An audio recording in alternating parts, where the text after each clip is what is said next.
দেশের ১৭টি অঞ্চলের ওপর দিয়ে দমকা থেকে ঝড়ো হাওয়া বয়ে যেতে পারে বলে জানিয়েছে বাংলাদেশ আবহাওয়া অধিদপ্তর। এসব এলাকার নদীবন্দরগুলোকে ১ নম্বর সতর্ক সংকেত দেখাতে বলা হয়েছে।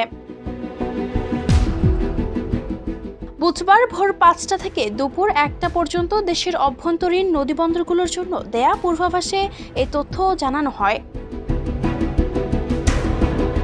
পূর্বাভাসে বলা হয়েছে, রংপুর, দিনাজপুর, রাজশাহী, পাবনা, বগুড়া, টাঙ্গাইল, ময়মনসিংহ, ঢাকা, ফরিদপুর, খুলনা, বরিশাল, পটুয়াখালী, নোয়াখালী, কুমিল্লা, চট্টগ্রাম, কক্সবাজার ও সিলেট অঞ্চলের ওপর দিয়ে ঘন্টায় ৪০ থেকে ৬০ কিলোমিটার বেগে দমকা বা ঝড়ো হাওয়া বয়ে যেতে পারে।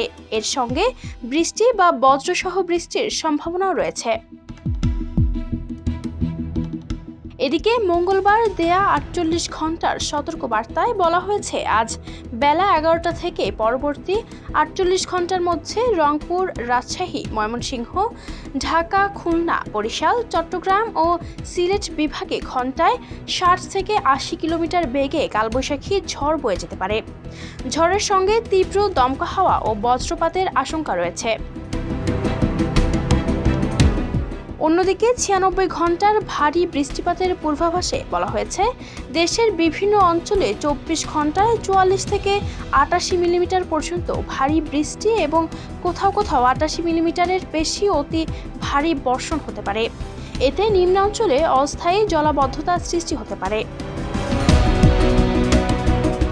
বিশেষ করে চট্টগ্রাম বিভাগের পাহাড়ি এলাকায় ভারী বর্ষণের কারণে ভূমিধসের ঝুঁকি রয়েছে বলে সতর্ক করেছে আবহাওয়া অধিদপ্তর। সংশ্লিষ্ট এলাকাগুলোতে প্রয়োজনীয় সতর্কতা অবলম্বনের পরামর্শ দেওয়া হয়েছে। আবহাওয়াবিদরা জানিয়েছেন, দেশের অভ্যন্তরে বজ্র মেঘ সৃষ্টির প্রবণতা অব্যাহত থাকায় এই পরিস্থিতি আরও কিছু সময় স্থায়ী হতে পারে। Ayesha Akter Swarna, Campus Times.